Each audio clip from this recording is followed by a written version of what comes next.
Hey guys, before we go any further, I want to tell you about one of my favorite marketing podcasts. I think you're really going to enjoy.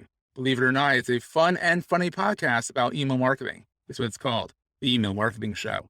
They recently did an amazing episode called 6 Lies Your Email Marketing Platform is Telling You, which I love because these guys are so genuine and real in their opinions about what is working and what does not in the email marketing world today.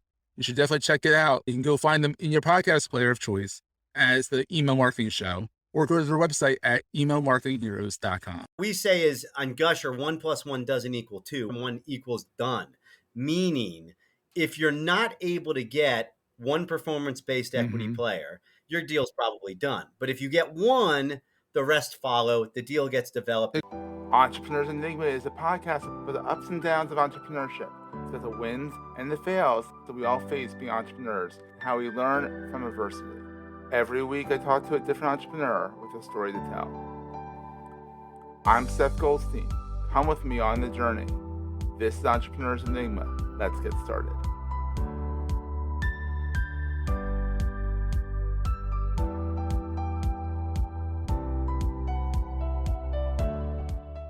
Hey everyone, welcome to another edition of the Entrepreneurs Enigma podcast. I'm Seth. I'm here with Joyce, the founder of Gusher, amongst 24 other companies that he's founded in the past. He is a consummate entrepreneur. So Chris, let's start at the beginning. What's your background? Not many people started 24 companies. Like, where did you go to school? What's all that good stuff? Well, my background is I grew up actually in Ohio. So yeah, in the middle of basically it was either factories or it was farm fields, one or the other. And basically I did anything I could to get the hell out of Ohio. So I went to NYU Biz School. Stern, it became Stern actually when I went there. And became a stockbroker on Wall Street at a very young age. I was the youngest at the time. I became registered when I was, I think, 17. For Oppenheimer, Smith Barney, and a couple others. But that just bored the hell out of me. I didn't like selling other people's stuff. And then just started my own companies, and I started from there, right in New York City. Well, it's a good place to start. The Silicon Alley, I think they call it, right? Yes, valid. Well, now it's Silicon Alley. There was no such thing when I was starting companies. Yeah, it was absolutely nothing. I mean, there's no startup ecosystem at all. I mean, now there's a startup ecosystem, but even so, it's not accessible to most people, that startup world, or the ability to get a company. It's tough, exactly. So now you're the founder and CEO of Gusher. And what really intrigues me about this is that you are attacking the startup ecosystem from a different angle, which I think is fascinating because a lot of people know you just start up, you bootstrap, and you fund it yourself. You go get some venture funds. Then there's a third, maybe there's more ways, but at least that's the fairy tale. Now there's a third way here through Gusher. Now, what is Gusher? Well, Gusher is a platform. It's a place. It's a community to launch companies without the need for money, without the need for capital. So what happens is people apply to join a company, to join a startup, in exchange for performance-based equity. So they don't get a damn thing unless the company is able to achieve its goals, able to achieve its objectives, and launch successfully into the marketplace. And we're a performance-based equity player also. We get nothing unless the company is able to succeed. Cool. And so it keeps everybody rowing in the same direction. The number one barrier to entry to starting a company, if you ask people, is money. All right. Not everybody has wealthy friends and family to go ahead and ask funds for. But also when it comes to venture capital, the vast majority of startups are not able to get it. Only about 1 in 700 is actually able to get formal venture capital. So it leaves a big gap, and it's a huge gap. And there's a lot left on the table then. I mean, I'm sure there's some great ideas out there. People are like, I can't get venture funding. I can't bootstrap this sucker on my own. Wow. Well, we fundamentally believe that really almost in a way capital makes you weaker. And let me explain what I mean by that. Well, people or anybody will really join your company in exchange for a salary so long as it's enough and it gives them the basics of what they do. But who the hell is going to join your company for performance-based equity? Well, the answer we found is really fundamentally fundamental to what we do in our thesis. And let me explain. People don't join companies they don't fundamentally believe in. They're not joining companies as a transaction. So the example that I always give is a company called Happy Howl.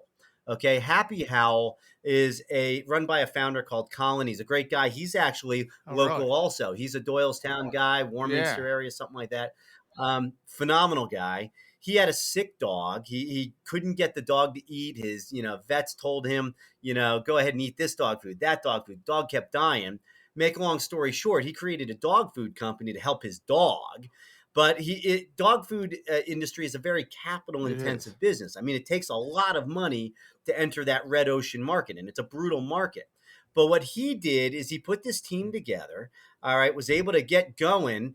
But, and I'm going to play the extremes here, his first team had managed very large Mhm. budgets, 50 million, 100 Lots million, of 200 wiggle million room. dollar budgets. The company imploded, Ooh. though. The company didn't work, his first team. But his Mm. second team, and this is why I'm bringing it up, you'll follow, all had something in common. Now, this isn't a trick Yeah. question. It's a Yeah. dog food company. His team all had what, Seth? What do you think they all had in Dogs. common? Right. They didn't just own dogs.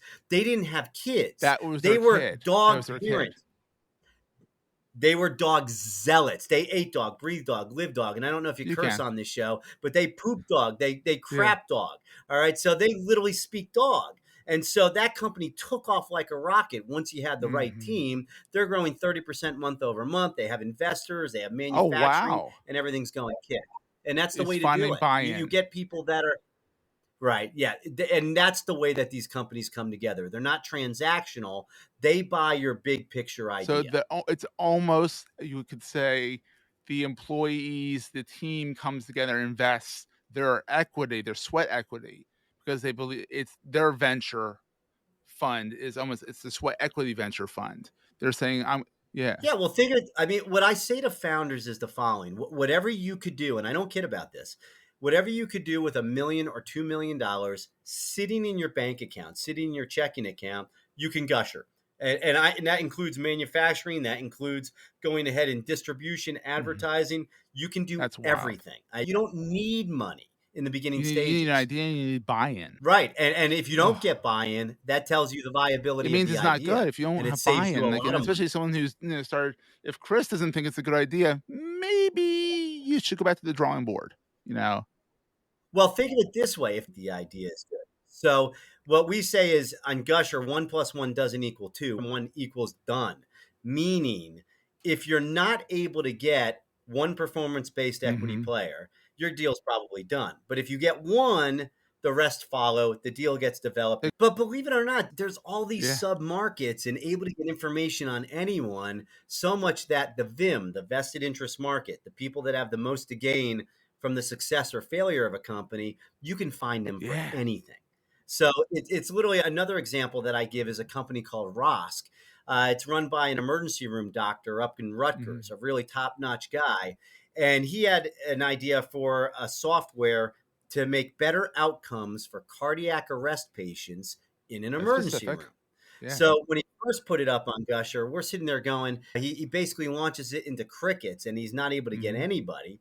But we start figuring out who his vested interest market is. All right. Now, it's a specialty software for cardiac arrest patients in a Mhm. hospital.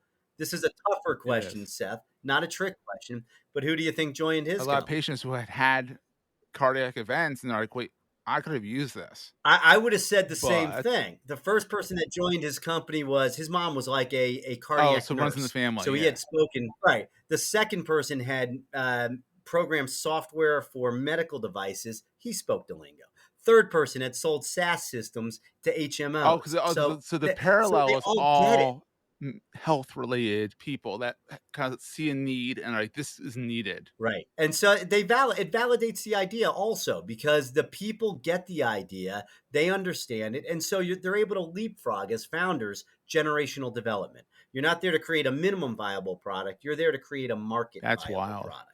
And that's the fundamental Well, and you you don't don't need need money, money. you need buy-in, exactly. So in the 24 companies over the years, what was the scariest thing? I mean, because you said like you were a stockbroker, and you're like, this is Yeah. boring. Forget about it. Let's move on. And then you're like, you started companies. I mean, it takes a bunch of gonads to say, all right, I'm gonna go Yeah. build a company. What was the scariest thing about Well, doing that? I think a little bit of it was obviously the bravado and Mhm. everything else, but I was brought up in an environment where, and don't take this the wrong way, it was really Yeah. shitty. So I was told regularly that my ideas and opinions didn't Mm. matter, and I didn't have the internal, how do I put it? I didn't go ahead and come down on myself. It did just a reverse to me. It focused me, and I was like, You're like, bullshit. "I'm gonna prove you wrong." Screw Yeah. you. Right, exactly. And more important than that, I just, I believed in fundamentally my ability to get things done, even if I didn't know Mhm. something. And that's turned out to be true. So, the scary part is always, for me, it's really a function of the Mhm. failure. It's like, okay, am I going to fail? That kind of scares me. But even after that, you go through it a couple times, you just get You better at it. improve, yeah. It's like anything the first. I saw one of my youngest kids, 8 years old. He started wrestling in December of this year. And he was scared when he'd get out there. Now, 8 weeks later, he dominates. Well, that's it's like You have to anything. start. You just And you get have to better at start it. and improve. We're gonna take a quick break, hear from our sponsors, and get right back to the show. Hey there, it's Jason Falls. If your company or maybe one of your clients sells to marketers, you look for advertising channels that guarantee business marketers are paying attention, right? Let me introduce you to the Marketing Podcast Network. You're listening to it right now. It's a network of podcasts all about marketing. So 100% of MPN's audience are marketers. Reach them by advertising on the Marketing Podcast Network. Learn more and find our media kit at marketingpodcasts.net. Over 24 companies, each one I'm sure works better than the next. And you learn exactly like that. Absolutely. And I obviously you're a father of 3 kids. What is the best thing about being an entrepreneur? I think it's honestly almost in a way the Mhm. freedom, but I also just love the creation, the ability to bring your ideas to life. That's what entrepreneurship is. Everybody thinks it's okay. Yeah, you make money. Money's a yardstick, no doubt about it. But seeing your idea come to life, for me, I mean, it's just the most It's thrilling awesome. thing. I mean, whether it's seeing your product in somebody's shopping cart or they're using your product and they're in some foreign country somewhere. I mean, it's literally it gets me off. I mean, it's Yeah. literally what drives me. I like that It's feeling. a thrill. It's adrenaline, Yes, it's the dopamine. there's something to Yeah. that. Something to that. Awesome. And Absolutely. then here's a question that I love this question. What is the most important thing to carry with you all the time? This is what I say. Yeah. Okay, I have something called the deal Okay. rules. All right, and the deal rules are these fundamental things that I found patterns over decades of starting businesses and what's involved. You can have nothing else in this world but literally refusing to give up. All right. And I don't say that lightly. You will eventually get what you want. You will eventually get there so long as you iterate. If you don't just give up, I mean, you must be the most stubborn son of a bitch and never, ever, ever give up. I don't care what the world throws at you, and it'll throw a lot of ugly Mhm. stuff your way. It'll throw shit that you don't think is capable of overcoming. But fundamentally, if you just never give up, you don't need anything else. Wow. So that's kind of bring that along with you. That's amazing. Here's another I question. believe it. What kind of legacy do you wanna leave? Like, we all it's all a I, finite time on Earth. What's the legacy you wanna leave? Like, do you wanna leave it for your kids and stuff like that? Well, in terms of business, the one thing that I've concluded, because as you start getting gray Mhm. hair, some of the things change in terms of what you're right, what you're looking to do.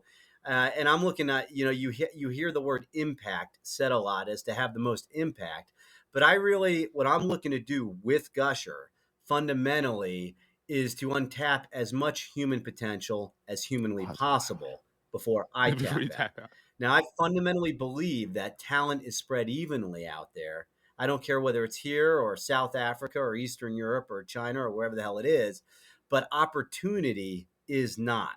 And so, Gusher and what I'm doing is really attempting to fix that. I think we have a methodology.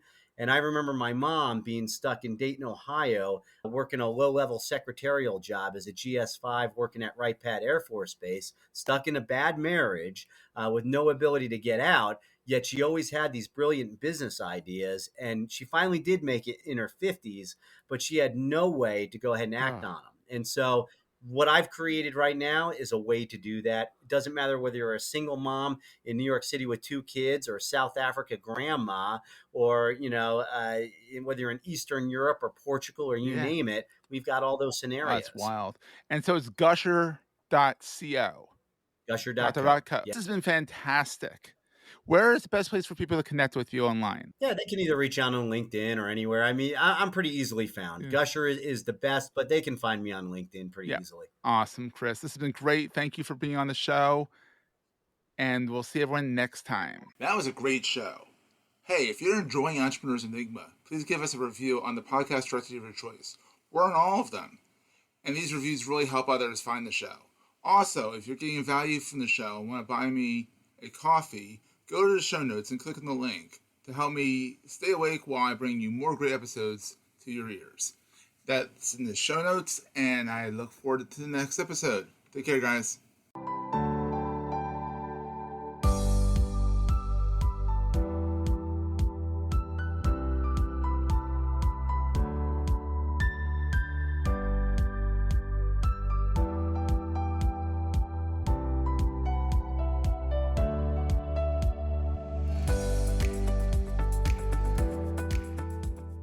This podcast is one of the many great shows on the MPN Marketing Podcast Network.